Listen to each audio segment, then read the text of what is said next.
Bismillahirrahmanirrahim. Alhamdulillahirabbil alamin.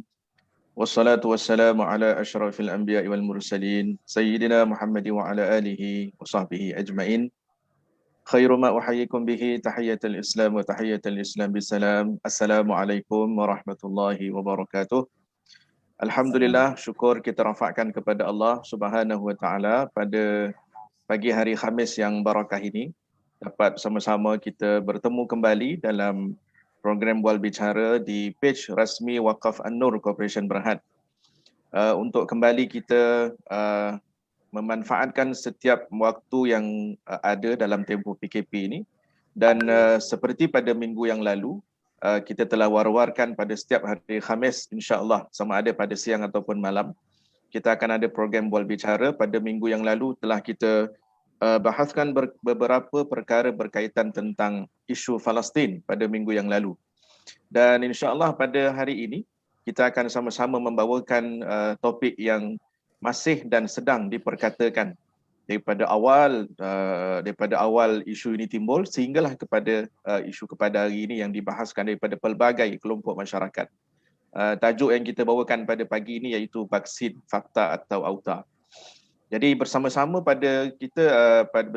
dengan kita pada pagi ini, kita bawakan dua orang yang sesuai dan pakar untuk membahaskan daripada sudut perspektif, daripada sudut perubatan dan juga daripada sudut agama, supaya keseimbangan kedua-dua perkara ini dapat kita ambil sebagai orang awam termasuk saya, untuk kita ambil dan kita terima pemahaman ini dengan cermat setelah dibahaskan oleh kelompok-kelompok ahlinya, dan supaya kita terima dengan redha dan berlapang dada, dan pada waktu yang sama kita dapat melaksanakan sebahagian perkara-perkara yang dituntut dalam penjagaan maslahat umat yang terkandung dalam maqasid syariah. Jadi panel kita yang pertama pada pagi ini ingin saya perkenalkan iaitu Dr. Wan daripada Klinik Kesihatan Mahmudiyah Pakar Perubatan Keluarga, yang dapat bersama-sama dengan kita pada pagi ini. Apa khabar Dr. Wan Fadilah Wan Ismail? Apa khabar Doktor? Alhamdulillah. Terima kasih dapat bersama-sama dengan kita pada pagi ini. Panel kita yang kedua yang masyhur dan sangat hangat di pasaran, yang sentiasa memberikan kefahaman-kefahaman kepada kita dalam bab keseimbangan memahami kedua-duanya, iaitu Dr. Aiman Al-Akiti, merupakan pensyarah di UIA, merangkap fellow kehormat di IKIM. Assalamualaikum Dr. Aiman, apa khabar? Waalaikumsalam warahmatullahi wabarakatuh. Alhamdulillah khair. Terima kasih dapat bersama-sama dengan kita pada pagi ini. Baik, sebagai mukaddimah pembuka bicara kita pada pagi ini, saya ingin ajukan soalan yang pertama ni dulu kepada Dr. Wan Fadilah Wan Ismail. Untuk soalan pertama saya, kita terus kepada sesi bual bicara. Tapi sebelum itu ingin kita minta kepada para penonton yang mengikuti dapat di-sharekan lagi perkara-perkara manfaat ini, supaya sebaran manfaat ini akan sampai kepada semua, insya-Allah. Baik, sebagai permulaan ingin saya tanyakan soalan kepada Dr. Wan Fadilah Wan Ismail. Boleh Doktor ceritakan sedikit latar belakang secara ringkas dan juga perubahan daripada sudut kita tengok KKM ni frontliner dah dekat setahun lebih dah masuk kepada sampai satu tahap. Kita tengok macam-macam dokumentari berkaitan tentang KKM ni.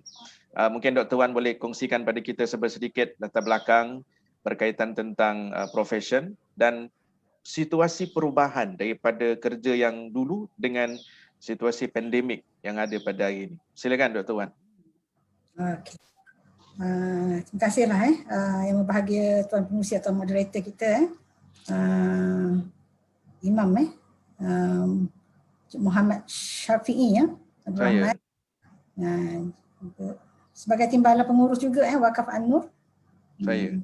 Dan juga yang saya hormati Dr. Aiman Al-Akiti, panel kedua kita, pensyarah pada ya, alhamdulillah kita dapat bertemu pada pagi ini.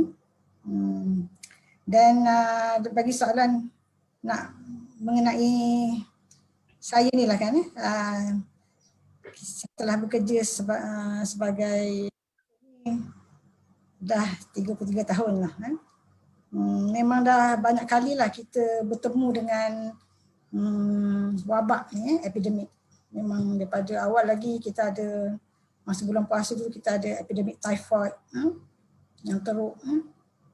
Lepas tu ada SARS, ada MERS-CoV dan banyak lagi lah. Dan ini adalah yang paling mencabar sekali lah, wabak ni. Jadi dari segi nak cakap berkenaan dengan peranan kita ni kan, peranan KKM ni dalam mengurus wabak. Lebih baiklah saya mulakan dengan DG kita ataupun ketua pengarah kesihatan KKM ni lah. Semua orang tahu daripada day one tu dia dah masuk TV dah kan. Pada awal lagi kan, Tan Sri, Datuk Sri Dr. Nur Hisham Abdullah. Memang dia tak ada rehat lah, senang nak cakap. Dia tak berhenti. Jadi kalau dia tak berhenti, kami ni yang kat bawah ni lagilah tak boleh berhenti-henti kan. Memang kita tiadalah nama work from home, cuti dibekukan. Dan nak cakap pun senang kata dah tak ada perkataan penat tu lah. Perkataan penat tu dah tak ada dalam dictionary. Kami yang anggota kesihatan memang dah tak ada lah. Dan moga insyaAllah lah semua orang doakan supaya kita dapat anggota kesihatan ni diberi kesabaran untuk kami tetap tegar dekat menjalankan tanggungjawab. Boleh nak cerita lagi kan, tapi tak boleh nak kata lah. Tapi kita memang terus saja jalan, kerja. Baru ni lagi teruk kan, kita tengok dengan kematian yang banyak, orang yang ramai datang, beribu-ribu yang datang ke pusat penilaian COVID tu sendiri kan.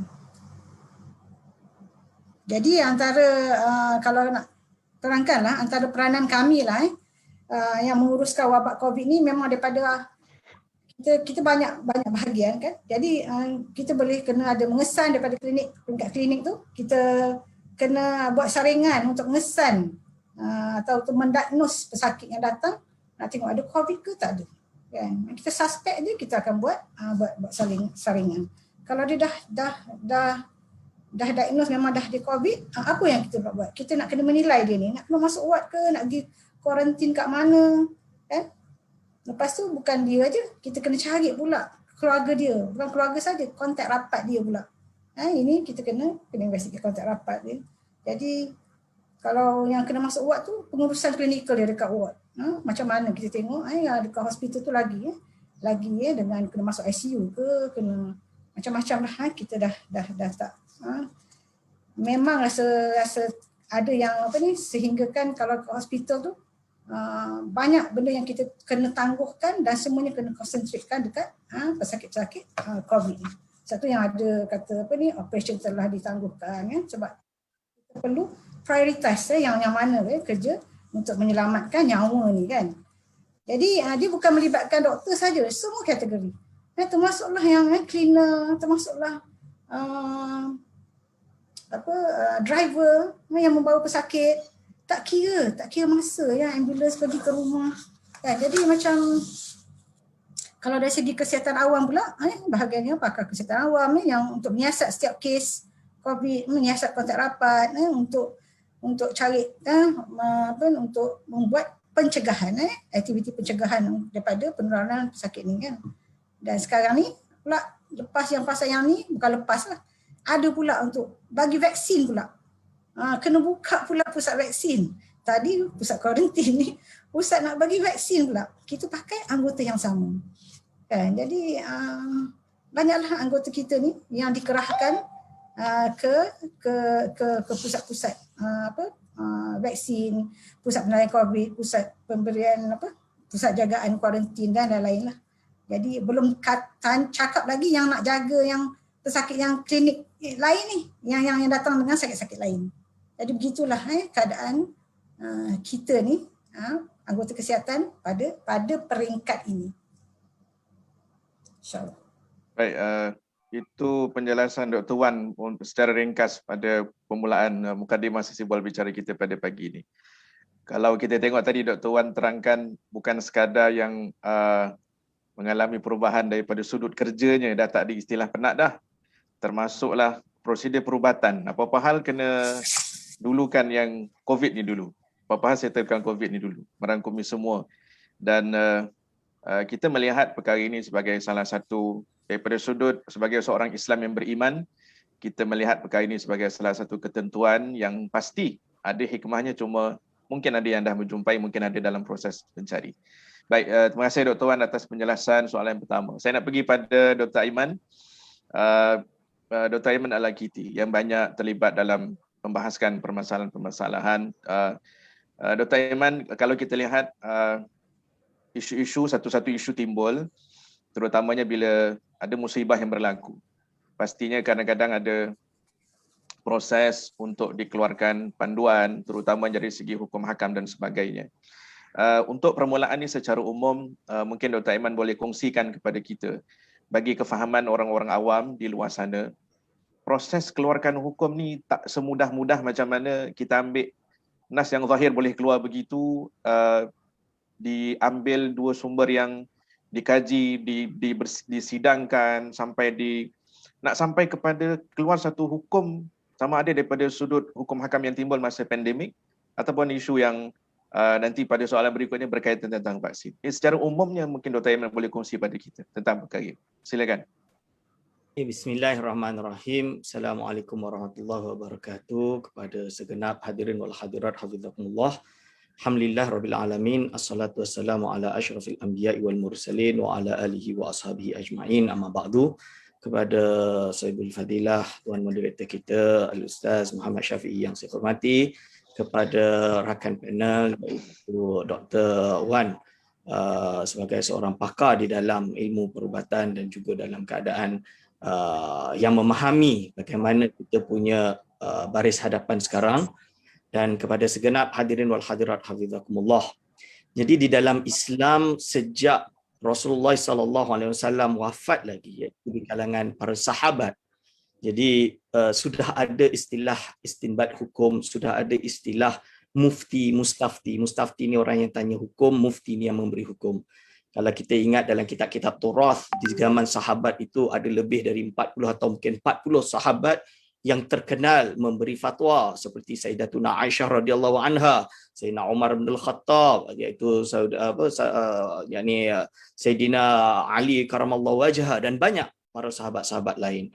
Dan datang setelah waktu atau setelah zaman sahabat dia menjadi kecil lagi, iaitu daripada 40 mungkin tinggal 20 atau 30, dan sampailah zaman tabi'in, iaitu di kalangan imam-imam mujtahid mazhab kita seperti Al-Imam Abu Hanifah, Maliki, Imam Syafi'i dan Imam Ahmad bin Hanbal, yang mana kita tidak mengingkari wujudnya lebih daripada 4 mazhab, tapi yang sampai kepada kita dalam keadaan otentik tu tinggal 4 mazhab je lah. Kita panggil dengan mazhab yang mudawwan. So bagaimana ulama setelah adanya hanya 4 mazhab yang boleh diandalkan, bagaimana mereka beristinbat hukum? Kerana nawazil, setiap perkara yang terjadi itu sentiasa terjadi. Kita panggil dalam bahasa Arab nawazil. Jadi mula dari isu pandemik, maka ada hukum hakam pandemik. Dalam isu peperangan, ada hukum hakam jihad.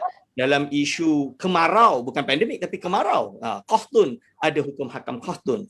Maka tentulah kita melihat sumber yang disepakati di dalam 4 mazhab, iaitu dipanggil dengan al-masadir al-muttafaq alaiha, iaitu masadir-masadir sumber-sumber yang disepakati ada 4, Al-Quran, Sunnah, Ijma' dan Qiyas.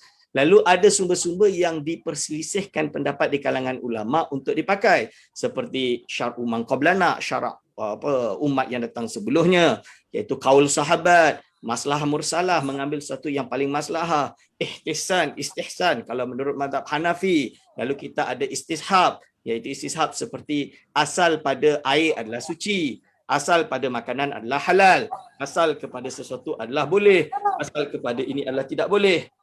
Ini dipanggil istishab. Dan juga termasuk salah satu perkara lain adalah uruf. Uruf itu adalah adanya kadang-kadang budaya setempat menentukan keadaan bagi perkara-perkara tertentu. Al-adatu muhakkamah. Dalam qaidul fiqh kita panggil adatu muhakkamah. Misalan dia syarak tidak pernah menyatakan bahawa minimum haid berapa, maksimum haid berapa. Tidak ada. Padahal haid ada di dalam syarak. Bagaimana menentukan? Imam Asy-Syafi'i mengkaji ratusan wanita Quraisy, iaitu wanita Arab Quraisy di Jazirah Arab, lalu dia memberi kesimpulan bahawa minimum haid adalah 24 jam, maksimum haid adalah 15 hari, dan fiqh Imam Syafi'i ini dipakai sehingga hari ini. Jadi ini adalah bagaimana fiqh menjawab persoalan. Maka tentulah apabila datangnya waktu pandemik, maka situasi dan kondisi pandemik harus digunakan juga. Dan pada hari ini, ulama muktabar di akhir-akhir zaman ini, maksudnya pada abad ini, kita tidak seperti Imam Syafi'i yang hafal Al-Quran dan Sunnah beserta segala masadir dan sumber-sumber yang lain, bahasa Arabnya kuat, istinbat terus dari Al-Quran Sunnah.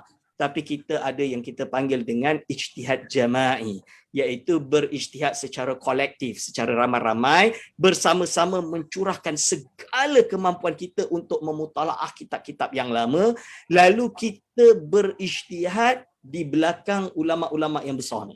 Maksud dia apa? Contoh dia Al-Imam Ibn Hajar Al-Haytami, seorang ulama besar dalam mazhab Syafi'i, dia berpendapat sesuatu perkara. Maka kita ambil pendapatnya, kita tawarkan. Apa kata kita guna pendapat Imam Ibn Hajar? Ini yang kita buat. Dan inilah yang telah diamalkan oleh banyak ulama, bukan hanya abad ini, bukan hanya tahun 2020 ini, tapi dah digunakan oleh sejak iaitu zaman Imam Syekh Wan Daud Al-Fatani, Syekh Wan Ahmad Al-Fatani, ulama-ulama besar lain, Syekh Khatib Minangkabau, Syekh Hashim Ash'ari dari Jawa, dan banyak ulama lain. Apabila beristinbat dengan hukum, kita menukil pada pendapat-pendapat ulama. Dan begitu juga dalam fikih COVID. Jadi hari ini kita tak bahas fikih COVID sebab fikih COVID dah selesai lah. Tapi saya nak bagi contoh lah paling mudah, iaitu apabila dibahas tentang ustaz bagaimana dengan solat duk jarak ni, kan? Solat duk jarak, saf jarak ni yang ramai yang bising pada tahun lepas. Saya kata apa nak susah? Saf ini bukan fardu atau rukun solat. Saf ini adalah sunat dalam solat. Apa bayangkan kita nak pentingkan yang sunat menggugurkan menjaga nyawa yang wajib, atau kita memilih menjaga nyawa yang wajib dengan menggugurkan satu yang sunat? Saya rasa ini cerdik pelajar form 1, form 2 dah boleh jawab saya rasa. Tentulah kita dahulukan nyawa yang wajib untuk dijaga daripada perkara yang sunat yang nanti lepas COVID nak buat solat soft rapat-rapat lah. Jangan nanti lepas COVID pula korang tak nak pergi masjid. Ini yang kita nak marah ni. Betul tak? So kalau ini dengan dalam keadaan kini kita duk sibuk tentang soft, kita kena jaga, ingat, wala tulqu bi aidikum ila tahlukah. Jangan engkau melempar jiwa engkau atau diri engkau dalam kerusakan. Ini paling jelas. Wala tulqu itu kalau kita melihat pada nas, la itu la nahi. La nahi itu melarang. Masuk pada fi'il mudhari', kerana la nahi tak masuk kecuali dalam fi'il mudhari', maka dia bermaksud apa? Jangan sekali-kali engkau melemparkan diri engkau dalam kerosakan. Ini cuba faham perkara tersebut. Jadi apa yang telah diputuskan oleh ulama, bukan hanya di Malaysia, di satu dunia tuan-tuan, isu ni satu dunia. Tak ada isu apa Freemason lah, apa, tak ada. Ini satu dunia. Apa yang telah diputuskan oleh ulama bukan pakai Google sahaja, bukan, tapi setelah mereka mengkaji kitab yang besar-besar ini, istinbat hukum, maka ambillah apa yang telah disebutkan oleh ahli zikri dalam hal ini. InsyaAllah saya kembalikan kepada moderator. Terima kasih Dr. Aiman. Penjelasan yang ringkas tapi sedikit sebanyak kita dapat tahu dia punya flow dia macam mana daripada dulu sampai sekarang. Sebagai sepatah ada orang-orang sebut, sebagian guru-guru kita sebut, kita ni tukang makan, bukan tukang masak kan. Jadi jangan cuba-cuba ambil sebagai tukang masak. Tiba-tiba bila berlaku pandemik, kita pula kata, awak dah tak payah masak, biar saya masak. Bahannya sama. Kalau kita masak jadi apa agaknya? Rasa lain, tak sedap. Jadi yang boleh tahu ni kena serah pada pakar yang masak. Terima kasih Dr. Aiman atas penjelasan pada secara umumnya untuk kita membuka minda, memahami daripada sudut kronologi dan flow bagaimana sesuatu hukum itu akan terhasil. Saya nak pergi kepada Dr. Wan semula. Tadi awal-awal kita ceritakan situasi perubahan daripada skop kerja termasuk prosedur perubatan. Dibuka pusat kuarantin begitu banyak. Sekarang ni macam tadi Dr. Wan sebut, ada proses vaksinasi seluruh negara. Sebelum saya nak pergi pada soalan yang nanti, soalan pada topik utama kita ni, dia punya isi dia berkaitan tentang vaksin ni kan. Kita belum nak sentuh lagi ni anti vaksin ni, nanti dah ujung-ujung nanti. Proses vaksin ni, satu, Saya nak tanya daripada sudut prosedur di Kementerian Kesihatan. Ada 3 vaksin yang sekarang ni ada yang ada dekat masuk ke negara kita kan. Vaksin Pfizer, AstraZeneca dengan Sinovac. Satu yang orang bertanya, mungkin Dr. Wan ada jawapannya. Kenapa 3? Yang kedua, bagaimana proses vaksin itu dilalui dengan ujian klinikal yang dibuat oleh KKM? Mungkin Dr. Wan boleh jelaskan secara ikut flow-nya, carta alirannya bagaimana untuk supaya kita dapat memahami serba sedikit. Silakan Dr. Wan. Terima kasih Tuan Moderator. Jadi sebelum saya terangkanlah berkenaan dengan program ni pasal macam mana dia membuat kajian sebelum diluluskan untuk kegunaan kita ni. Baik saya ulang baliklah sebab apa kita perlu mengambil vaksin. Simple je. Sebab apa kita perlu mengambil vaksin. Semua orang tahu memang vaksin ni memang sebenarnya memang untuk merangsang sistem daya tahan melawan penyakit. Maksudnya sistem imun tubuh kita untuk melawan jangkitan macam ni, jangkitan COVID kan. Jadi sebelum ni banyak kita daripada kecil lagi memang kita telah banyak menjalani imunisasi ataupun vaksinasi kan. Jadi vaksin COVID untuk badan kita bersedia untuk melawan jangkitan virus COVID-19. Kita nak make sure macam secara senang cakap nak badan kita ni dilindungi atau kebal daripada mendapat jangkitan COVID. Jadi kita macam memang ramai orang leka sampai penat kata cara pencegahan dia yang kata 3S lah, 3W, kita wash hand kan, kita pakai mask, kita ada penjarakan sosial kan. Tadi Tuan Imam cakap kita dah makan tahun dah 2 kali puasa dah lalui, 2 kali raya dah kita lalui, kita buat benda yang sama sampai kita leka, dan inilah yang berlaku yang baru-baru ni memang dengan kadar kematian hari-hari lebih daripada 50, 70, 100. Yang kata kita dah dengar dah sahabat-sahabat kita, orang yang kita kenal yang dah meninggal sekarang ni kan, disebabkan oleh kelekaan sebabnya kelekaan kita lah. Kita pandang ringan aspek perlindungan, aspek pencegahan tu kan. Jadi sekarang ni dengan tambah lockdown kan. Jadi imunisasi atau vaksinasi ni adalah kita tambah lagi cara. Kita nak lagi berkesan supaya kita boleh hidup macam dulu. Kan? Kita boleh pergi semayang rapat-rapat kononnya lah. InsyaAllah akan berlaku benda ni. InsyaAllah. Kita nak tambah cara yang lebih berkesan inilah dia. Sekarang kita lockdown, kita sekarang ni biar kita jadi kiasu untuk kita nak dapatkan vaksin. Sebab inilah ada cara long term dia kan, long term untuk kita mencegah kan dengan program imunisasi ni kan. Untuk mencapai ni saya nak cakap lagi biar semua orang tahu, bukan untuk kita rasa selfish untuk diri kita saja. Dengan vaksinasi ni satu untuk melindung diri kita individu, tapi yang paling penting utamanya ialah untuk melindung orang lain supaya yang kita nak dapatkan immunity kelompok tu, yang at least kita nak 80% daripada penduduk orang sekeliling kita penduduk telah ada immunity tentang penyakit daripada jangkitan COVID ni, supaya jangkitan ni terhenti. Memang macam kita sekarang ni kata campak kan, dulu ada campak, ada vaksin campak kan. Tak macam dulu. Yang sampaikan cacak air, ingat tak? Dulu lah kalau orang ingat cacak air atau kita panggil smallpox, telah memang dah tak ada dah dekat dunia ni cacak air tu. Sebab kita smallpox pun itu telah berjaya untuk mengekang penyakit ni kan. Jadi kita nak 80% daripada penduduk. Sebab tu saya rasa kalau boleh biarkanlah kita buat small. Maknanya kita kalau boleh nak satu Malaysia, satu Johor. Kita nak satu karya, satu kampung kita kalau boleh nak mencapai 80%. Kan macam kita ambil sikit kita punya tu kita nak at least 80%. Kalau saya nak kata okey, siapa yang nak datang surau mesti semuanya mesti dah vaksin. Kan? Kita rasa selamat kan. Jadi yang inilah saya nak katakan, maknanya kita vaksin ni bukan untuk menyelamatkan nyawa kita saja, tapi kita nak menyelamatkan nyawa masyarakat secara keseluruhannya. Ingat yang ni pentingnya vaksin ni.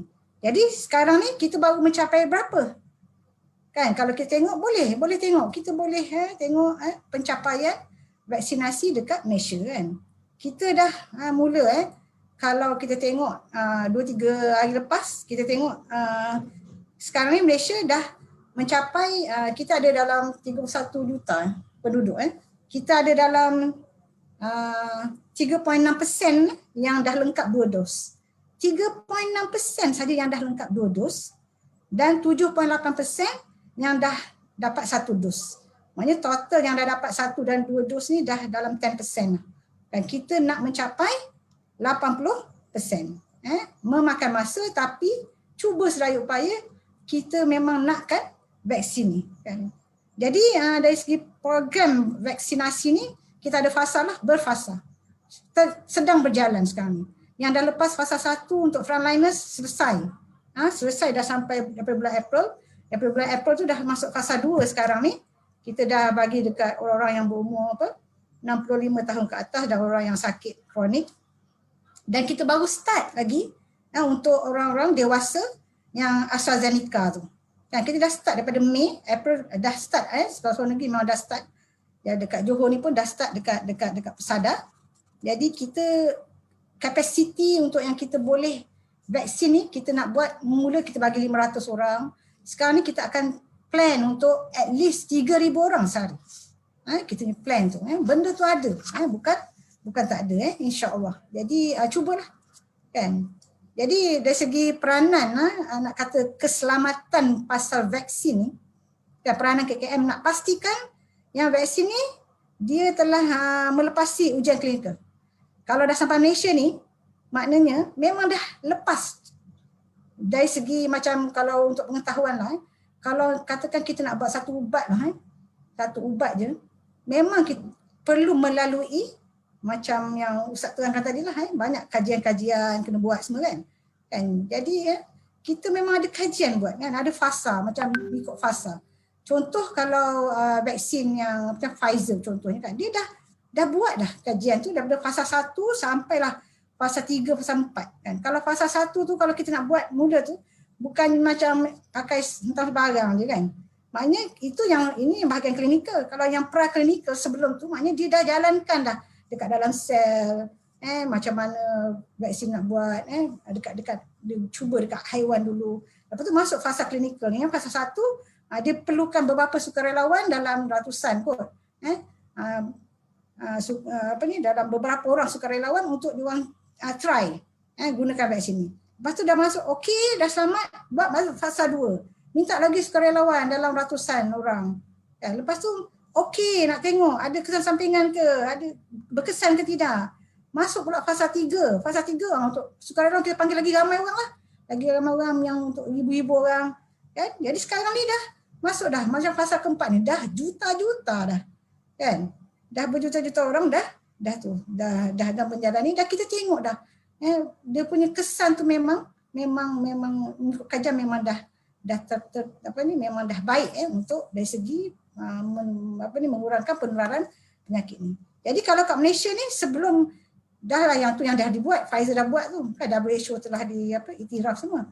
Kat Malaysia ni sebelum masuk ni kita ada pula bahagian satu authority bahagian yang kita panggil bahagian regulatory pharmaceutical lah, negara. Bukan seorang dua orang, ramai. Kan jadi dia ni akan meneliti dia orang akan meneliti keputusan semua kajian-kajian tentang vaksin-vaksin yang ada. Kan jadi dia orang pilih. Oh yang ni pastikan vaksin ni memang selamat. Memang ada orang, memang ada. Dan hanya vaksin yang memenuhi piawaian kriteria keselamatan dari segi kualiti, dari segi keberkesanan tu yang akan diluluskan untuk kegunaan Malaysia ni lah. kan. Jadi maknanya bukan perkara yang mudah lah untuk nak dapatkan vaksin masuk Malaysia kan. Jadi kita tak perlu bimbang.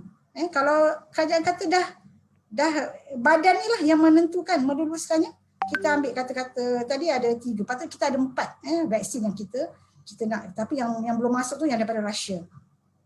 Jadi semua ni telah melalui penilaian dan mereka semua ni adalah selamat untuk digunakan dan berkesan.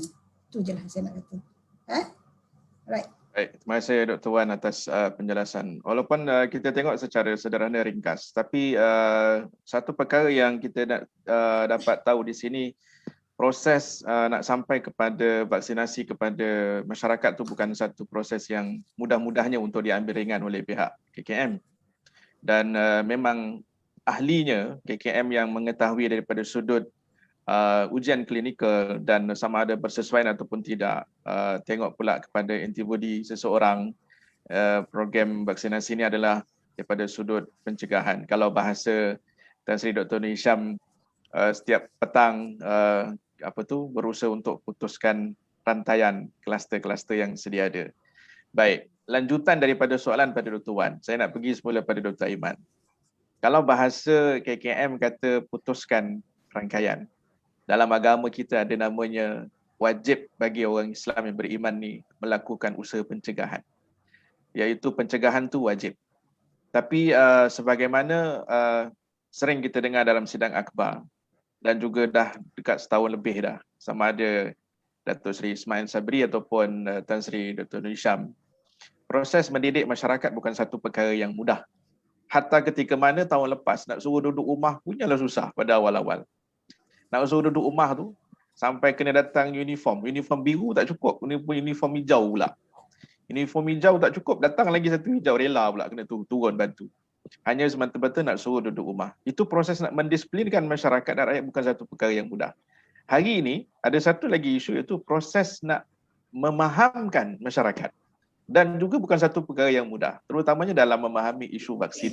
Macam tadi Dr. Aiman dah sentuh, ini Illuminati lah, ini Freemason lah, ini begini. Sehingga ada seorang pakcik saya kat kampung dulu, ada seorang, ditegur ada seorang kan. Dia kata vaksin-vaksin ni saya tak percaya ni, semua Yahudi. Sambil tangan ada pegang rokok. Tu lagi kelakar. Tangan pegang rokok kata dia vaksin ni Yahudi. Yang tegak kat tangan dia tu apa? Jadi ditegur oleh pakcik tu, marah dia kan waktu itu. Jadi proses-proses nak memahamkan masyarakat ini, mungkin Dr. Aiman boleh bagi pencerahan. Dalam agama kita ni usaha pencegahan dan mengambil usaha itu sebagai satu perkara yang wajib sebelum kita pergi kepada tawakal kepada Allah Subhanahu Wa Taala. Dan mungkin Dr. Aiman boleh sentuh sedikit pengalaman di beberapa negara jiran kita, bagaimana pendekatan yang dibuat oleh mereka tentang isu pengambilan vaksin. Silakan Dr. Aiman. Bismillahirrahmanirrahim. Alhamdulillah. Jadi membahas tentang vaksin, secara medik memang kita tahu bahawa vaksin ini bukan ubat, akan tapi dia adalah pencegahan. Dia adalah suatu langkah untuk mengimunkan tubuh kita. So dalam Islam macam mana? Dalam Islam kita kena tengok juga, iaitu hukum hakam umum menjaga diri, atau kita panggil ihtiras. Tapi kita boleh rujuk juga di dalam banyak hadis-hadis dan juga ayat Quran, ayat yang telah saya sebutkan, wala tulqu bi aidikum ila tahlukah, janganlah kalian melemparkan diri kalian dalam kerusakan. Ini disebut oleh ulama tentang dilarang melakukan apa-apa yang dapat membahayakan jiwa manusia. Contoh dia, dulu ketika kita membahas hukum merokok, apabila keluarnya fatwa haram merokok, kerana apa? Berpegang pada ayat ini. Jangan engkau melemparkan diri engkau dalam kerusakan, kerana apa? Rokok dapat membahayakan jiwa kita, maka haramlah untuk kita isap rokok kerana akan membahayakan jiwa kita. Misalan dia, itu baru satu. So, begitu juga ada yang lebih spesifik seperti hadis baginda Nabi Muhammad SAW yang diriwayatkan oleh Abu Daud daripada Usamah yang menceritakan bahawa Rasulullah SAW bersabda, tadawau fa innallaha azza wa jalla lam yada'da'an, iaitu berubatlah. Tadawau tu fi'il amar. Fi'il amar ni berarti perintah, kata perintah. Bila perintah, asal kepada perintah di dalam usul fiqh kita memahami ia sebagai wajib. Berarti berubat itu wajib. Kerana Allah SWT tidak membuat penyakit illa wada'alahu dawaan, kecuali Allah dah jadikan baginya ada ubat. Jadi Allah perintah kita untuk mengambil ubat tersebut. Ghaira da'in wahidin, kecuali ada satu jenis penyakit yang tidak ada ubat dia, iaitu al-haramu. Haramu nu itu bahasa Melayu dia pikun lah, apa, tua. Iaitu penyakit tua ni memang tak boleh lah nak ada ubat dia. Lalu disebut lagi di dalam riwayat Imam Bukhari, ma anzalallahu da'an illa anzalahu syifaan, iaitu Allah tidak menurunkan suatu penyakit kecuali menurunkan pula ubatnya. Buktinya Black Death, sebuah pandemik yang paling teruklah dalam sejarah manusia. Mungkin ada yang lebih, tapi dalam bacaan saya ni Black Death ni dia panggil suatu al-marad as-sauda ni, sebuah penyakit hitam ni, Black Death ni, yang mana dia adalah merupakan salah satu penyakit yang ketika itu ada ulama menganggap macam dah tak ada ubat dah. Itu pun setelah waktu yang lama, berjuta orang mati. Bukannya kalau untuk COVID ni baru 1.300.000, 1.600.000 yang mati satu dunia. Hari ini kalau Black Death tu katanya lebih dari 200 juta atau lebih. Dan waktu itu kita tahu data tak macam hari ini yang boleh kita kejar. Waktu itu perkiraan je, kolektif. Kita kumpul-kumpul menjumpai 200 juta, mungkin lebih. Itu ketika itu ulama kata tak ada ubat dah. Dan ternyata Allah SWT keluarkan Bani Adam ini, iaitu manusia, daripada pandemik tersebut. Berarti ada ubat dia. Lalu innallaha anzala da'a wa dawa wa ja'ala likulli da'in dawa'an fatadawwa wa la tadawwa biharamin. Lalu ini juga hadis Sunan Abu Daud. Allah SWT menurunkan penyakit dan juga ubat, dan jadikan pada setiap penyakit ubat, maka berubatlah kalian semua dan tidak boleh berubat dengan perkara yang diharamkan. Contoh perkara yang diharamkan, ulama membahas seperti kita sakit batuk tapi kita pergi kepada tukang bomoh, tukang tilik. Ini tak betul lah. Kenapa kita nak ambil benda yang orang sakit batuk minum ubat batuk, ini sakit batuk pergi jumpa tukang tilik. Ini tak betul. Pergi nujum pak belalang. Ini tak betul. Jadi ini adalah benda-benda yang disebutkan oleh ulama tentang apa dalil-dalil wajibnya berubat. Lalu Ustaz, itu berubat, itu boleh kita faham, itu ubat Ustaz. Macam mana dengan vaksin? Vaksin ni bukan ubat. Maka kita kena faham. Di dalam konteks ini ada kaedah-kaedah fikih yang menganjurkan atau memberi hukum hakam tentang keharusannya mengambil vaksin kerana dia adalah lil wiqayah, untuk menjaga diri kita. Seperti apa? Iaitu ad-daf'u aula minar raf'i. Ni ulama yang sebut ni. Mencegah lebih utama daripada menghilangkan. Jadi kita mencegah penyakit ini lebih utama daripada kita menghilangkan penyakit. So kalau dengan mengambil vaksin, demam 2 hari, ambil vaksin, saya tak demam lah, alhamdulillah. Saya dah kena AstraZeneca, tak demam. Tapi ada yang demam misalnya dia 2 hari, lebih baik dia demam 2 hari daripada dia demam 20 hari lepas itu terkelas-kelas masuk ke liang lahat.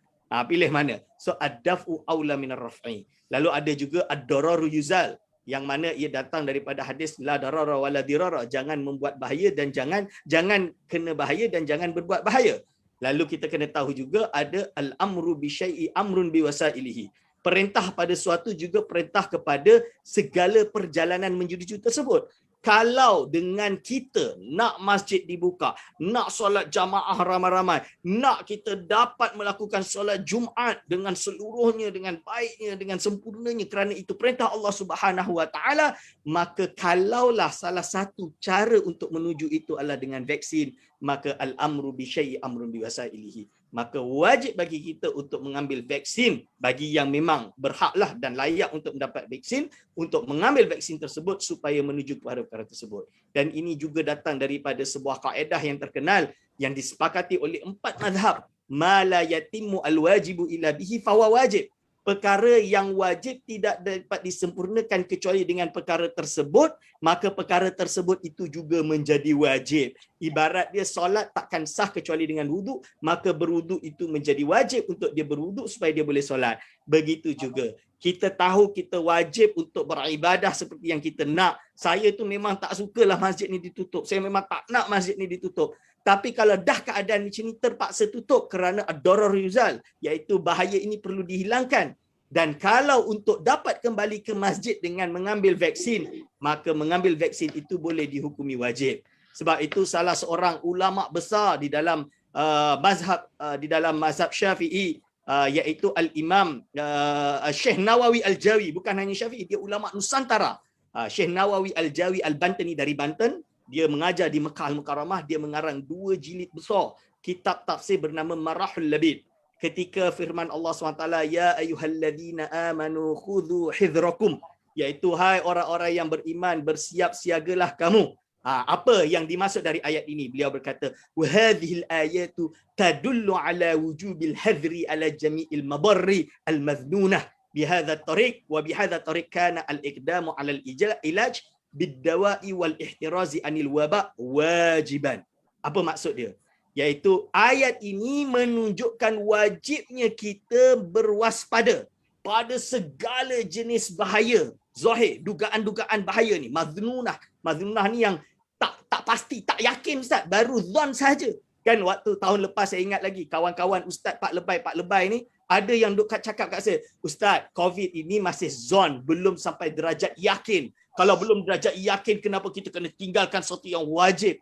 Saya kata memanglah tak yakin sebab tak nampak, tapi kalau dah kena, barulah dah masuk hospital baru nak kena. Ingat, ini kata-kata Syekh Nawawi Al-Jawi. Segala jenis bahaya yang madhnunah, yang masih dalam kondisi zon sahaja, masih sangkaan sahaja, itu juga wajib untuk diwaspada dan dijauhi. Wa bihadza tariq, dan dengan cara ini al-iqdamu 'alal ilaj, mendahulukan berubat biddawa'i dengan sejenis obat atau sesamanya, dan juga wajib juga daripada ayat ini iaitu berkewajipan untuk menghindar daripada wabak, dan hukum dia adalah wajiban, suatu yang wajib. Jadi ini bukan saya cakap, ini ulama cakap. So kalau ada yang kata Ustaz, jadi ini semua dia kata Freemason lah, Dajjal lah dan lain-lain. So kita nak kata ulama-ulama yang sebut daripada hadis Nabi, daripada ayat Quran, daripada sumber-sumber ini semua Dajjal ke? Saya nak kata. Sebab itulah Al-Imam Syekh Hasanain Makhluf, salah seorang mufti dan ulama besar di Universiti Al-Azhar Asy-Syarif. Kita kat Malaysia ni cinta Al-Azhar. Semua orang, anak Azhari, anak Azhari. Anak kita belajar kat Al-Azhar, kita bangga. Tapi pendapat ulama Azhar kita tak nak ambil.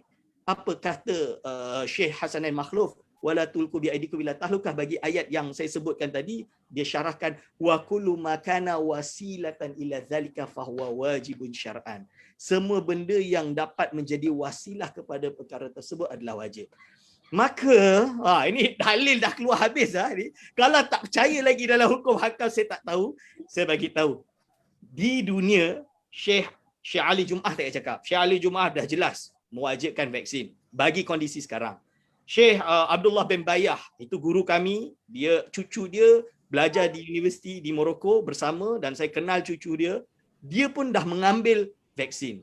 Dan di negara Arab tak ada masalah. Di Maghribi misalnya dia, kalau kita tengok grafik, Maghribi dulu 2,000, 3,000 sehari, yang mati sampai 9,000 hari ini, tapi sebenarnya bukan 9,000 hari ini. 9,000 itu kerana tahun lepas sebelum ada vaksin. Hari ini ada vaksin dan mereka termasuk awal pakai Sinovac, dan mereka sekarang kes harian 200, kematian 1,020, 2 sangat sedikit. Dan yang menarik, pelajar Malaysia di Maghribi, bulan-bulan tengah sama ni, diorang boleh pergi pantai, tengok gambar kat Facebook. Korang time COVID ni boleh jalan-jalan. Kita Morocco dah okey dah Ustaz. Betul, ini fakta. Di Morocco dah nak mula buka. Kerana apa? Mereka vaksin diorang dah banyak, dah 50%, dan di bandar-bandar, di tempat-tempat hotspot semua dah rata-rata dah vaksin, kecuali di kampung masih dalam proses. So mereka dah selamat. So di Maghribi tak ada masalah. Tapi kenapa di Malaysia masih ada saya dengar 10,000 di Kelantan tak pergi? Dan yang lebih sedih tu ada di kalangan orang-orang pondok, ada di kalangan karkun, atau di kalangan orang-orang kawan-kawan daripada tabligh yang memang dari orang awam ni, orang awam tabligh yang mengatakan tak nak ambil vaksin. Ada seperti itu. Dan di kalangan kawan-kawan di sekolah-sekolah agama juga ada yang tak nak ambil vaksin kerana takut. Saya heran, kenapa benda ni boleh terjadi? Kerana apa? Kemungkinan kita tersalah trik. Maksud dia apa? Orang yang pertama sepatutnya kita letak bersama dengan frontliners adalah termasuk para ilmuwan. Dan ini yang dilakukan di Indonesia, iaitu Kementerian Kesihatan Indonesia. The first thing, bila Sinovac datang, dia cucuk presiden pertama kan. Lepas presiden, dia cucuk semua frontliners pada waktu yang sama. Minggu pertama, dia panggil kiai-kiai dari pondok yang besar-besar ni, pondok mereka bukan 1,100-200 murid. Pondok mereka 30,000, 20,000, 10,000 murid. Dah biasa dah. So mereka panggil kiai-kiai besar ni, bawa pergi ke Surabaya contoh dia, Jakarta ke, and then masuk ke TV nasional, satu-satu dia sebut nama kiai, pondok mana, murid berapa, cucuk. Cucuk. Dia buktikan. Dan sebelum nak menuju ke situ, apa dia buat? Dia buat muzakarah dulu. Majlis Ulama Indonesia, Nahdlatul Ulama, duduk, so kiai-kiai dan ulama-ulama ni duduk bersama, dan saya ikut sebahagian daripada forum tu, saya memang dijemput dan ikut forum tersebut, online lah of course, dibahas halal ke tak halal Sinovac, keluar fatwa halal setelah dikaji. Apa AstraZeneca, dikeluar bahas. Mungkin ada khilaf, lepas tu dibahas lagi sampai menyatakan halal di mana dan detail. Dan benda itu transparent. Fatwa tu transparent. Bukan hanya kata halal, tak. Dia sebut dalil, dia sebut proses pembuatan. Yang report tu dia sebut A, B, C, D, E. Dalil dia halal sebab apa? Ini dalil dia, hukum dia sirat fatwa. Transparent. Dan setelah itu, ulama mengambil semua, dan murid-murid dia, kawan saya punya pondok 30 murid, 30,000 pondok dia ada murid, siap dalam masa 5 hari, selesai, 30,000. Bayangkan macam mana dia orang boleh buat. Bawa semua doktor, bawa semua tukang suntik, dah tak ada nak tanya banyak, sihat, cucuk, sampai habis cucuk, dan alhamdulillah tak ada fatality rate, justru mereka semua dah boleh belajar macam biasa. Dan ini yang kita kena buat di Malaysia hari ini untuk sampaikan awareness ini kepada seluruh masyarakat kita. InsyaAllah, Afwan, agak panjang sedikit Ustaz Syafiee. Tak apa Doktor, penerangan yang agak jelas dan juga pengalaman-pengalaman yang Doktor kongsikan dalam muzakarah bersama dengan para ilmuwan selain daripada negara kita. Dan itu satu pencerahan yang sangat bagus. Selain daripada pendekatan yang dibuat oleh negara-negara lain yang kita nampak daripada sudut baiknya yang boleh kita ambil dan kita boleh ikut mudah-mudahan di peringkat pelaksanaan vaksinasi di negara kita. Baik, sementara itu sebelum saya sambung pada soalan pada Dr. Wan, kepada para penonton yang sedang mengikuti sekarang ini, jika ada sebarang persoalan-persoalan yang nak ditanyakan kepada panelis kita, boleh tuliskan di ruangan komen. InsyaAllah nanti saya akan bacakan soalan-soalan. Sama ada daripada soalan berkaitan daripada sudut perubatan yang boleh dijawab oleh Dr. Wan, ataupun pencerahan-pencerahan yang mungkin perlu lagi daripada sudut agama terutamanya yang boleh Dr. Aiman boleh kongsikan nanti insya-Allah. Baik, soalan berikutnya kepada Dr. Wan.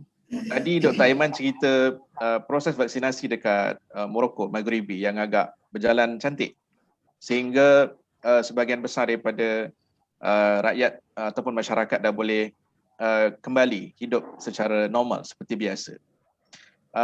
Bagaimana Dr. Wan melihat situasi ini sekiranya proses vaksinasi nanti sampai kepada tahap yang dikehendaki? Pandangan KKM sendiri adakah, sebab saya bawakan soalan ni sebab kita punya masyarakat kita sebagaimana susahnya nak mendidik dia duduk rumah, sebagaimana susahnya nak mendidik dia untuk terima vaksin, demikian juga saya rasa mungkin akan timbul susahnya juga nanti kalau dia kata dah ambil vaksin, dia boleh cepat dia twist kepada hidup seperti biasa, dan sejauh mana proses itu dapat dilihat. Apa pandangan Dr. Wan bagi pandangan dari sudut KKM sendiri tentang perkara ini? Silakan Dr. Wan. Okey. Jadi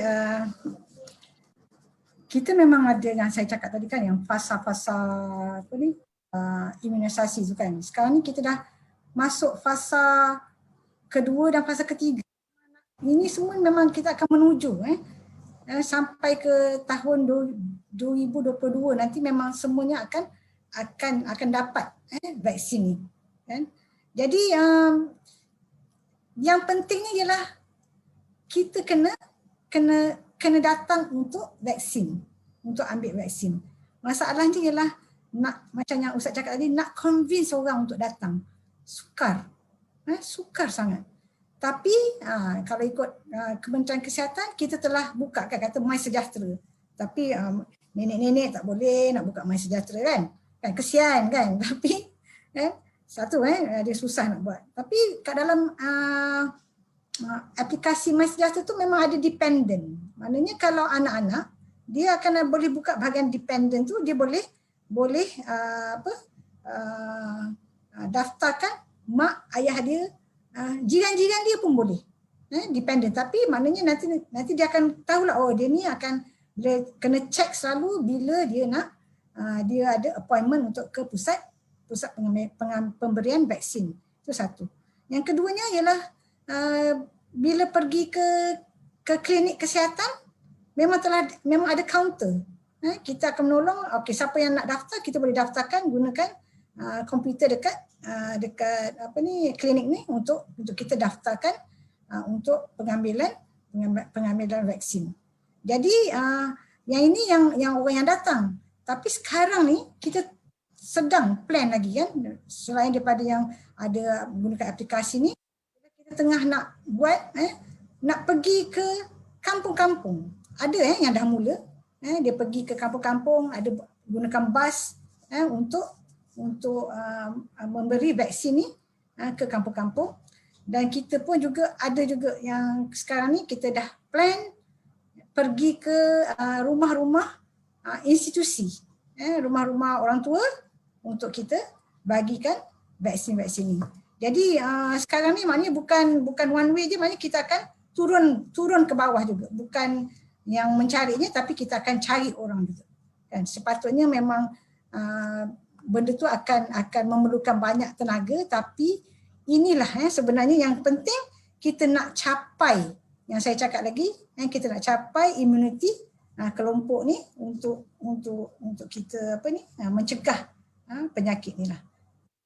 Lebih ramai orang yang pergi, bila dah lagi cepat, lagi ramai orang yang dapat vaksin COVID ni, kita akan lebih ke arah kemenangan untuk melawan jangkitan COVID ni, insyaAllah.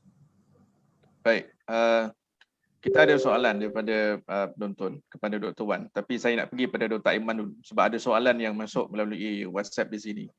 Kepada Dr. Aiman, tadi Dr. Aiman dah terangkan tentang beberapa kawaid yang sedia ada dengan segala dalil-dalilnya untuk kefahaman kita. Tapi ada soalan dekat sini, kata Ustaz, apa yang boleh, ayat yang paling mudah untuk saya cakap pada ayah saya? Dia ni surau dah tutup tapi nak pergi juga gelap-gelap. Macam peristiwa yang berlaku dekat Kelantan sembahyang gelap-gelap itu kan. Dia kata, Ustaz, apa ayat yang paling sesuai untuk saya cakap pada ayah saya dalam keadaan dia tak nak dengar semua dalil-dalil ni? Apa yang patutnya saya terangkan dengan ayat yang paling mudah? Minta maaf lah Dr. Aiman, soalan ni untuk pandangan Dr. Aiman sebagai anak ni, dia ada dilema. Dilema nak beritahu pada ayah dia supaya pergi terima vaksin. Dalam keadaan ayah dia ni pula adalah golongan yang sangat berisiko dan dia nampak benda itu, kesedaran ada pada anak. Tapi nak bercakap bagi pihak anak dengan cara yang paling mudah kepada orang tuanya. Mungkin Dr. Aiman ada sedikit pencerahan. Okay.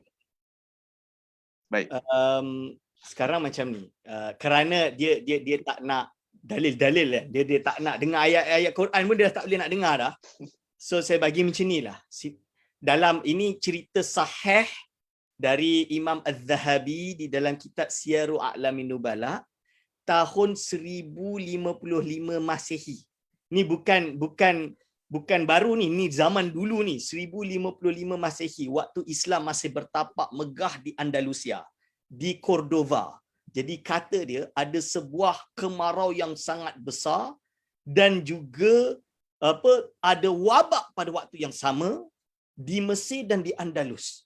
Dan waktu tersebut tak ada yang pernah merasakan wabak macam ni sampai di Cordoba ni, yang bandar yang dianggap gah lebih kurang hari ini kita anggap macam Kuala Lumpur lah lebih kurang. Ya kot, Kuala Lumpur. Contoh dia. Hatta baqiyat al-masajid, waktu itu keburukan wabak ini menyebabkan masjid-masjid tertutup bila musallin dengan tanpa orang yang solat, dan tahun itu dipanggil dengan tahun Ju', iaitu lapar yang besar, the great hunger. Great hunger, the year of the great hunger. Ada satu lagi sumber, ini fakta sejarah lagi. Pada waktu Al-Mautu Al-Aswad, iaitu waktu Black Death, kita tahu Black Death, ada suatu ta'un di zaman Al-Imam Ibn Hajar Al-Asqalani, Syekhul Islam di dalam hadis. Pada waktu itu terkenal di dalam kitab dia sahih, iaitu kitab yang bernama An-Nujum Az-Zahirah, menceritakan bagaimana masjid-masjid wazawaya zawiyah-zawiyah dan masjid-masjid semuanya ghuliqat, ditutup. Dan kisah yang paling menarik waktu itu Ibnu Hajar cerita, iaitu apa? Dia pernah, bukan dia pergi, maksud dia melihat ada di kalangan orang Mesir dan orang Damaskus, kerana wabak berbondong-bondong naik ke atas gunung, berdoa beramai-ramai ke atas bukit. Ya Allah, dengarkanlah suara kami, memohon untuk hilangkan wabak. Kira macam kita pergi masjid ramai-ramai, jom solat istisqa, macam itulah lebih kurang. Yang mana biasanya di Mesir, di mana yang meninggal 10 orang, 20 orang sehari, lepas kejadian tu 1,000, 2,000 yang meninggal pada satu hari kerana bersama-sama berdoa di atas itu. Berarti boleh pesan kepada ayah dia, ulama sendiri dah tahu bahawa untuk menangani wabak bukan dengan cara beramai-ramai, berkumpul ramai-ramai, pergi masjid ramai-ramai, bukan. Tapi justru apa? Fitnah itu selamat berada di dalam rumah. Kan ada sebuah hadis musalsal yang ketika Nabi bersabda, disampaikan musalsal tu berantai. Maksud disantai sampai kepada kita hari ini, dan saya juga dapat hadis itu dari guru saya, menyatakan bahawa kalau ketika ditanya di manakah tempat paling selamat daripada fitnah, fitnah mulut, fitnah penyakit, fitnah wabak, semua ni fitnah. Rasulullah SAW jawab apa? Iaitu kekallah di dalam rumah, stay at home.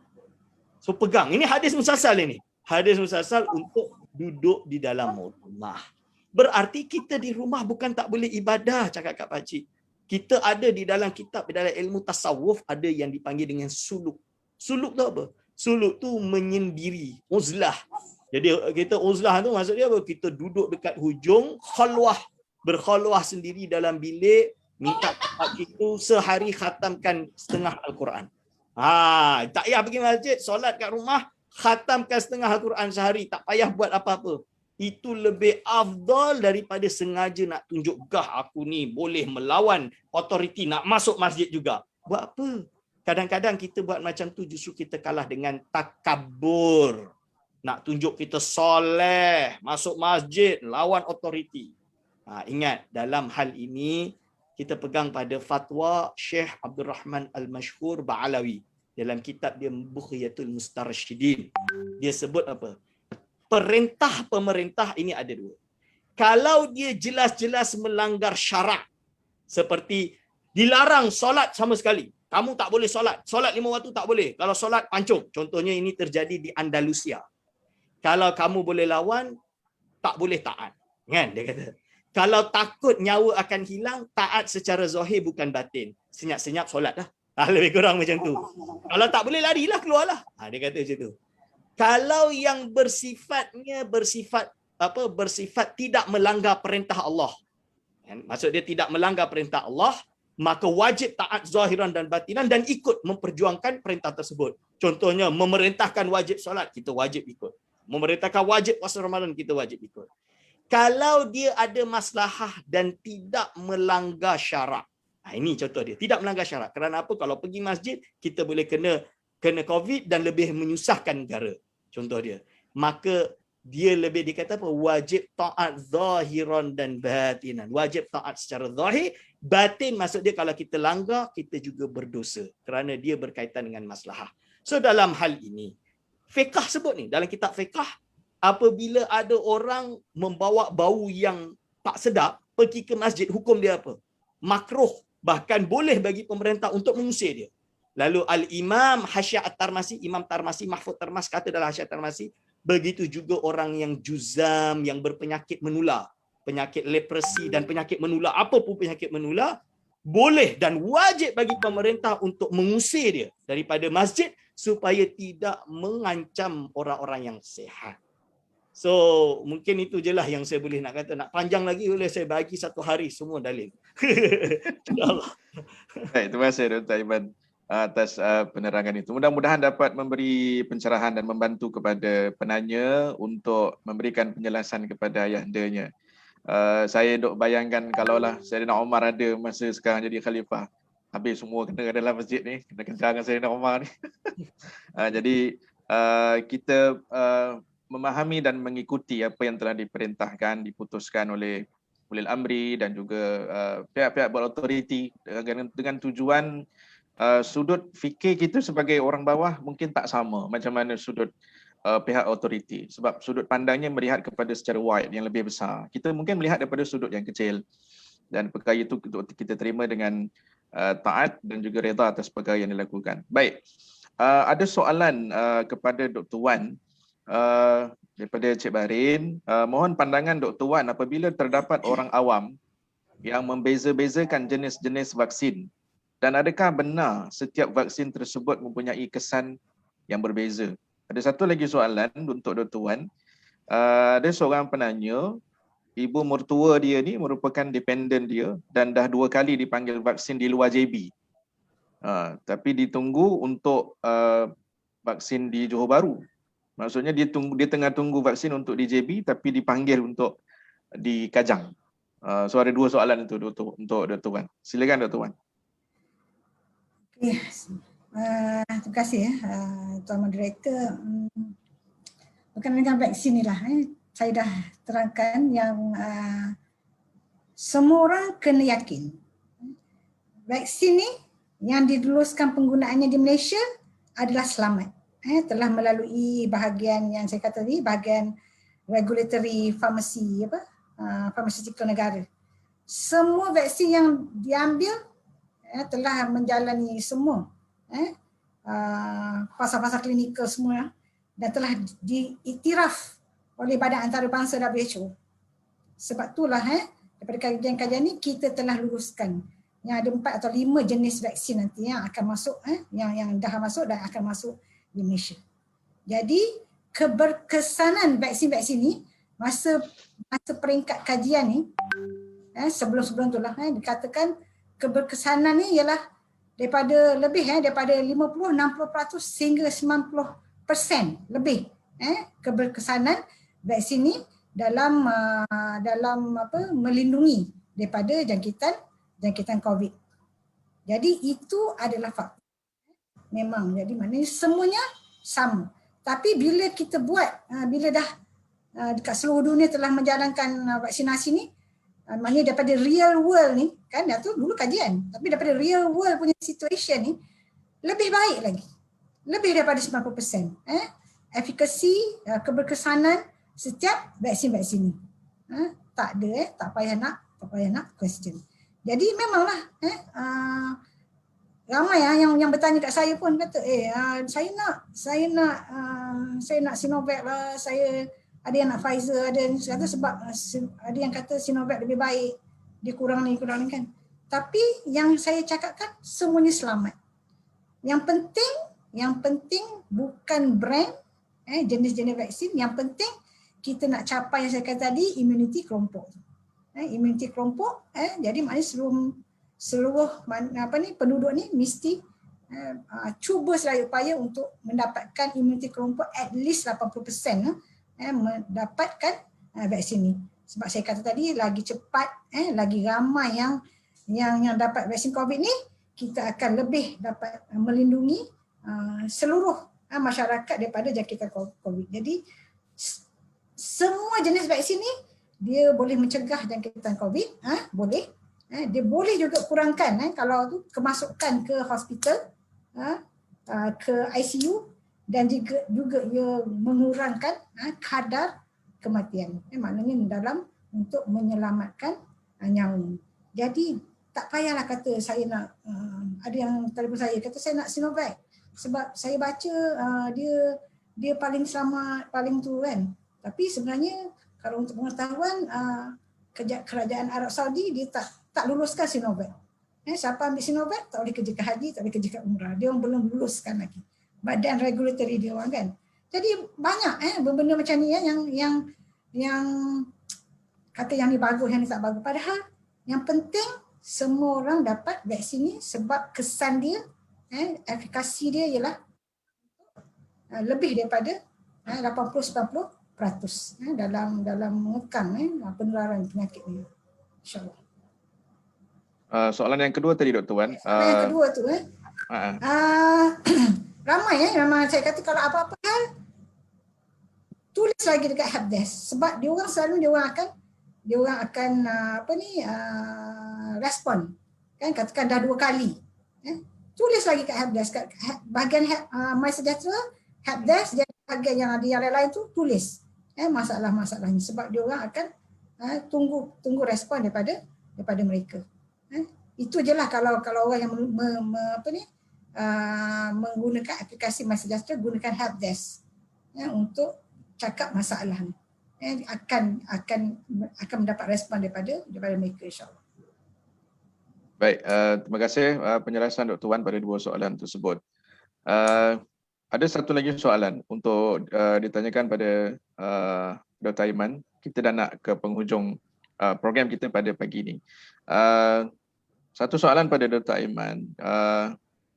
Apakah perkara yang patut kita buat sekarang ini? Maksudnya daripada sudut sebagai orang Islam yang beriman, setelah kita ambil langkah pencegahan, setelah kita ambil vaksin, dan sejauh mana apa disebutkan di sini, dikata dalam keadaan nak jadi orang yang paling redha ni, nak redha daripada ketentuan Allah. Maksudnya semua usaha dia dah ambil, tapi dalam keadaan hidupnya mungkin susah, kerjanya mungkin ada terjejas. Mungkin Dr. Aiman boleh pesan kepada penonton yang bertanya ini tentang bagaimana nak capai redha yang baik di sisi Allah Subhanahu Wa Taala. Silakan Dr. Aiman. Bismillahirrahmanirrahim. Jadi kita kena faham ini basic akidah. Jadi kalau kita belajar akidah, kita belajar yang dipanggil dengan rukun iman. Rukun iman yang terakhir adalah percaya qada dan qadar, baik dan buruk semuanya datang daripada Allah Subhanahu Wa Taala. Dan seperti hadis yang saya sebut tadi, bahawa Allah SWT menurunkan penyakit, dan dia tidak akan menurunkan penyakit melainkan ada ubat bagi penyakit tersebut, dan dia perintahkan kita untuk berubat. Kan? Dari sini kita boleh tahu, tuan-tuan dan puan-puan hadirin wa hadirat hafizakumullah, kita tidak mengkufuri, kita beriman ya, adanya wabak ini adalah ketentuan Allah Subhanahu Wa Taala. Allah yang menjadikannya. Dan jangan kita bersangka buruk dengan adanya COVID ini berarti Allah benci kepada makhluknya, kita akan masuk neraka, na'udzubillahi min zalik, lalu ada yang nak mengkufuri Allah SWT, ada justru tak percaya bagaimana Tuhan yang Maha Pengasih boleh menjahannamkan umatnya, apa makhluknya. Bukan, kita tak boleh macam tu. Kita tahu ada sebab kenapa Allah turunkan penyakit ini. Walaupun kita tak tahu apa sebab dia, kita beriman Allah SWT adalah Al-Hakim. Nama dia kan salah satu nama dia Al-Hakim, dia yang bijaksana. So kita sebagai makhluk ini apa? Kita menerima takdir. Kita usaha apa yang kita boleh sesuai dengan perintah dia. Allah perintahkan kita untuk tadawau, untuk berubat. Kita patuh perintah tersebut. Apa yang terjadi setelah ini kita serahkan kepada Allah. Ingat kisah seorang pemuda yang ada camel, ada unta. Ada unta, dia tak ikat, lepas tu camel dia hilang. Bila Rasul bertanya, mana kau letak engkau punya unta? Unta saya letak dekat luar. Kenapa kau tak ikat? Kan aku serahkan tawakal pada Allah Subhanahu Wa Taala. Tie your camel first. Ikat dulu unta kamu, baru kau bertawakal kepada Allah. So, itu jalan umat Islam. Kita berusaha dulu, lepas tu kita bertawakal. Saya tahu semua susah. Saya pun susah. Kita walaupun kita mungkin orang kata saya dapat gaji so sedap dah.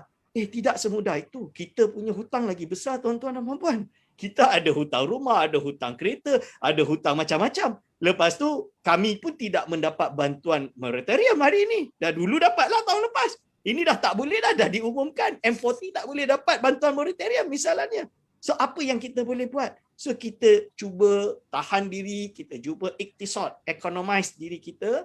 Kita cubakan diri kita untuk macam mana yang mudah, apa yang boleh kita dapat bantuan, kita dapat bantuan, yang tak boleh kita dapat bantuan, kita pastikan kita jaga diri kita sabar, kita tunggu. Insya-Allah kalau kita stay at home, kita berjimat, kita bersabar, Allah Subhanahu Wa Taala dah janji dalam ayat Al-Quran bahawa orang-orang yang bertawakal, yang bertakwa kepada Allah dan bertawakal kepadanya, maka Allah cukup baginya dan Allah akan mencukupkan segala baginya dan Allah akan memberi rezeki kepadanya min haitsu la yahtasib, dengan sekira tak dapat dihitung. Mungkin siapa tahu Malaysia setelah COVID ini terus menjadi negara yang makmur, yang tuan-tuan yang susah-susah time COVID ni terus menjadi hebat, menjadi makmur, menjadi kita tak tahu. Sebab itu ada satu hikmah kalam hikmah yang disebutkan oleh Imam Ibn Athaillah Sakandari, al-man'u ainul ata. Kita tercegah sekarang, nanti adalah pemberian besok. Itu. Kalau tak sekarang di dunia, yakinlah di akhirat mesti Allah SWT bagi. So apa kita nak buat? Kita bersama-sama, kita menolong sesama Islam, sesama umat, sesama warga negara, sabar bersama. Yang kaya tolong yang miskin, yang miskin bersabar, jangan menyusahkan orang. Ini yang penting, jangan menyusahkan orang. Jangan nanti dah mentang-mentang dah tak ada duit, tak ada apa, sengaja nak pergi mana-mana, nak pergi ramai, biar kena COVID, biar masuk hospital, biar KO, tak boleh juga. Wala tulku biaidikum ila tahlukah, menyebabkan susah frontliners. So kita kena sabar. As-sabru minal iman. Ini as-sabru minal iman. Okey, terima kasih Ustaz. Terima kasih Dr. Iman atas penjelasan. Mudah-mudahan yang pastinya macam mana yang kita sebutkan pada awal, setiap musibah pasti akan ada hikmah. Cuma sama ada cepat ataupun lambat bagi mereka-mereka yang dapat menerimanya dengan sebagaimana Dr. Iman sebutkan, beriman kepada qada dan qadar Allah Subhanahu Wa Taala. Baik, kita dah masuk kepada fasa terakhir. Saya nak pergi kepada dua panelis kita tentang sedikit pesanan yang akan dikongsikan oleh Dr. Wan serta kesimpulan. Nanti Dr. Iman akan sambung terus pesanan dan kesimpulan atas tajuk yang kita bicarakan pada pagi ini. Saya mulakan dengan Dr. Wan dulu. Silakan. Ya, terima kasih Tuan Moderator. Saya ada dua je lah pesanan. Satu ni berkenaan dengan kita putuskanlah rantaian jangkitan COVID ni terus menerus dengan pengambilan vaksin.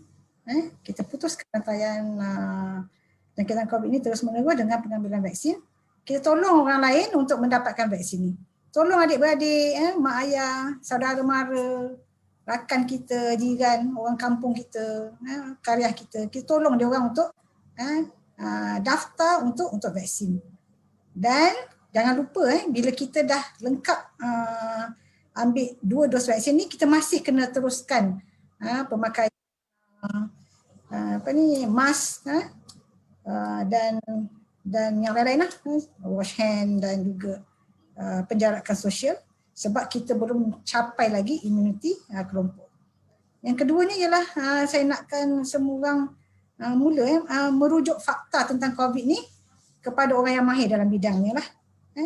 Banyak fakta daripada media sosial, pada Google yang menyebabkan kadang-kadang kita dapat idea yang salah tentang rawatan, tentang pencegahan COVID, macam-macam benda yang orang tu kan.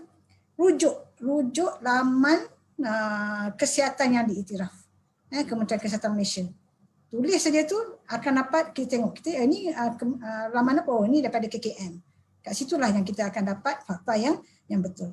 Even kalau kita dapat infografik pun, yang orang bagi infografik tu, kita tengok infografik ni buatan sendiri ke ataupun daripada mana, kan? Kalau tak ada tulis kementerian daripada tu, tak payah percaya.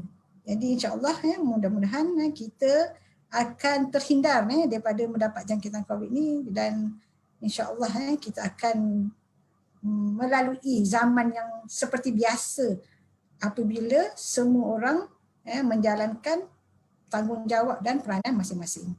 Wallahualam. Terima kasih Dr. Wan. Dr. Aiman, silakan. Okay, bismillahirrahmanirrahim. Untuk pesanan saya ni tak adalah macam Dr. Wan sebab dia frontliner, so dia tahu apa isu berada di bawah. Tapi kalau pesanan saya mungkin sesuai dengan judul iaitu vaksin ini fakta atau auta, maka yang saya boleh share adalah terutamanya kepada beberapa kawan-kawan, rakan-rakan pendakwah dan juga kepada masyarakat umat Islam terutamanya yang masih keliru tentang vaksin. Ada dulu awal-awal tolak vaksin sebab dianggap vaksin ini sebagai dajal dan lain-lain dan tidak selamat. Lalu ketika ini saya rasa benda ini dah dijawab dan telah terang bagi mereka. Mereka kata mereka bukan anti-vaksin, bukan anti-vax. Mereka dah menerima vaksin, tapi mereka tak boleh terima vaksin AstraZeneca misalnya dia, kerana katanya ini adalah najis. Saya nak Pfizer ini adalah yang suci. Kalau ada yang suci, kenapa kita nak ambil yang dari sumber yang haram, tak ada isu darurat, maka dalam hal ini saya nak nyatakan bahawa AstraZeneca itu halal dan suci.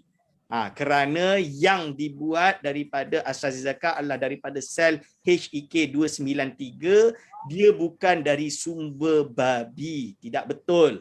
Lalu ada yang kata ada fatwa Majlis Ulama Indonesia di Jakarta yang menghukum dia datang dari babi yang najis tapi darurat maka diperbolehkan. Saya jawab, itu fatwa tersebut telah dijawab oleh Majlis Ulama Indonesia sendiri dari Jawa Timur dan juga tim Nahdlatul Ulama dalam Basul Masail. Benda ini transparent, hitam putih, yang mana dia setelah dikaji, Majlis Ulama Indonesia Jakarta waktu itu hanya melihat dozier atau melihat ingredient, lepas tu dia nampak ada trypsin, dia terus hukum najis tapi boleh dipakai kerana darurat. Ketika Jawa Timur, dia tak terima. So dia panggil doktor, dia panggil pakar, suruh syarahkan apakah itu vaksin AstraZeneca. Ketika disyarahkan, ternyata dijelaskan bahawa yang memakai trypsin itu hanya ketika sel HEK293 akan dijual daripada Thermo Fisher ke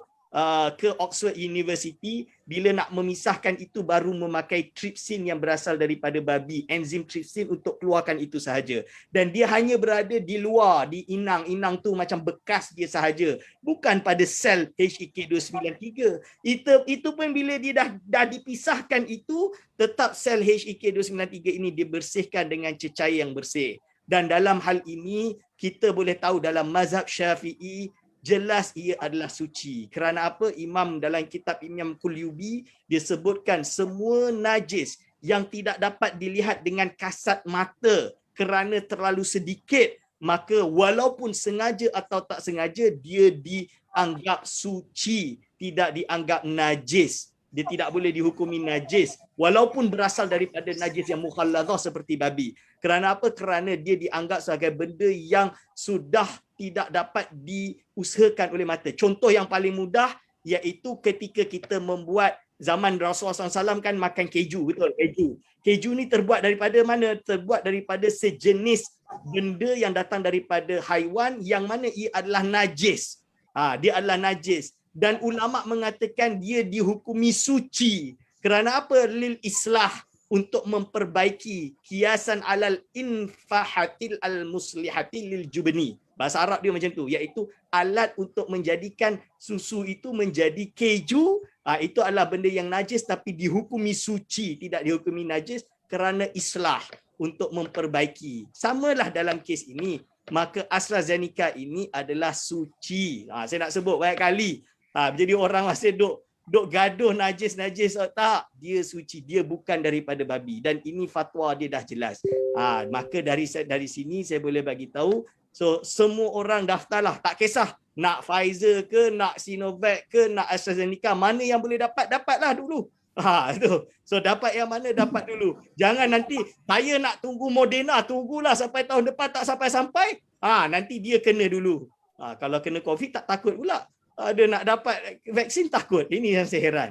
So insyaAllah saya, itulah pesan terakhir saya. InsyaAllah lindungi diri, lindungi semua. Sebab apa? Sebab ada di kalangan jiran kita, keluarga kita yang tak boleh ambil vaksin. Tak boleh. Bukan sebab tak nak, tak boleh. Anak saya ada autoimmune. Dia tak boleh ambil vaksin. Memang tak boleh sebab dia tak ada ADVT kan. So doktor memang tak bagi. So doktor pesan apa?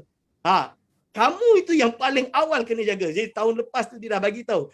Saya tak boleh keluar rumah sama sekali. Sebab apa? Sebab anak saya ada autoimmune. So kalau saya keluar, saya kena, dia akan masuk ICU. The first one yang akan masuk ICU. Ini adalah memang dah ada dalam textbook perubatan. Sebab itu saya kata, so tak kesian kepada kami-kami ini yang ada orang macam ni? Sebab itu lindungi diri, lindungi semua. InsyaAllah saya aktafi bihadzal qadar insyaAllah. Terima kasih kepada Ustaz. Dan jazilan Dr. Aiman atas penjelasan dan pesanan yang sangat bermakna bagi kita berkaitan tentang beberapa perkara yang dapat diperjelaskan pada pagi ini. Bagi pihak Waqaf An-Nur, kami ucapkan jazakumullah khairal jazak kepada Sahibul Fadilah Ustaz Dr. Aiman Al-Akiti serta Dr. Wan Fadilah Wan Ismail yang dapat bersama-sama dengan kita pada pagi ini untuk sama-sama berkongsi ilmu dan berkongsi manfaat kepada kita. Paling penting adalah pencerahan tentang beberapa kesamaran-kesamaran yang mungkin timbul di kalangan masyarakat, dan juga pengulangan semula bagi memantapkan lagi keyakinan kita terhadap usaha yang kita lakukan untuk kita lalukan wasilah itu bergantung kepada Allah Subhanahu wa taala. Dan sebelum kita akhiri, ingin kita war-warkan di sini iaitu rayuan kecemasan Selamatkan Palestin Waqaf An-Nur dengan kerjasama Persatuan Cinta Gaza Malaysia telah menganjurkan rayuan kecemasan Selamatkan Palestin. Boleh disalurkan sumbangan iklan yang tertera di page masing-masing, di skrin hadirin hadirat. Boleh salurkan sumbangan melalui akaun Bank Rakyat Masjid An-Nur Kota Raya atau akaun Maybank Persatuan Cinta Gaza Malaysia. Nombor akaunnya ada tertera di crawler di sebelah bawah. Boleh dapatkan di situ, dan maklumat-maklumat lanjut yang akan kita kongsikan dari masa ke semasa di page rasmi Waqaf An-Nur Corporation Berhad. Jadi mudah-mudahan sedikit sumbangan yang kita dapat berikan kepada saudara-saudara kita di Palestin, mudah-mudahan dapat membantu serba sedikit dan memberikan khabar gembira kepada mereka dengan asbab jariah yang kita lakukan. Dalam waktu yang sama, sebagaimana yang dikongsikan oleh dua panelis kita tadi pada penutup dan kesimpulan, kita jaga diri kita baik-baik, lindung diri, lindung semua, agar bukan kita jadi penyebab mudarat, tapi jadilah orang yang penyebar manfaat. Sama ada dalam bentuk fizikal ke, dalam bentuk pesanan ke, agar kita terus menjadi orang Islam yang sangat baik di sisi Allah apabila dia beroleh memberikan manfaat kepada orang lain. Sekali lagi ucap terima kasih pada Dr. Aiman dan Dr. Wan dapat sama-sama dengan kita pada pagi ini. InsyaAllah kita akan teruskan sesi bual bicara pada hari yang sama pada minggu hadapan dengan tajuk yang akan kita bahaskan akan kita maklumkan dari masa ke semasa. Bagi pihak majlis, saya ucapkan jutaan terima kasih kepada semua yang mengikuti. Tengok viewer ni maintain daripada awal tadi sampai habis, memang nak dengar betul-betul ni penjelasan-penjelasan yang diberikan oleh panelis-panelis kita. Ucapkan terima kasih pada yang dapat turut serta. Terima kasih atas perhatian. Mohon maaf atas segala salah dan silap dan kekurangan. InsyaAllah kita akan bertemu di lain masa dan ruangan. Saya sudahi dengan hadza wabillahi taufiq wal hidayah. Wassalamualaikum warahmatullahi wabarakatuh. Assalamualaikum warahmatullahi wabarakatuh.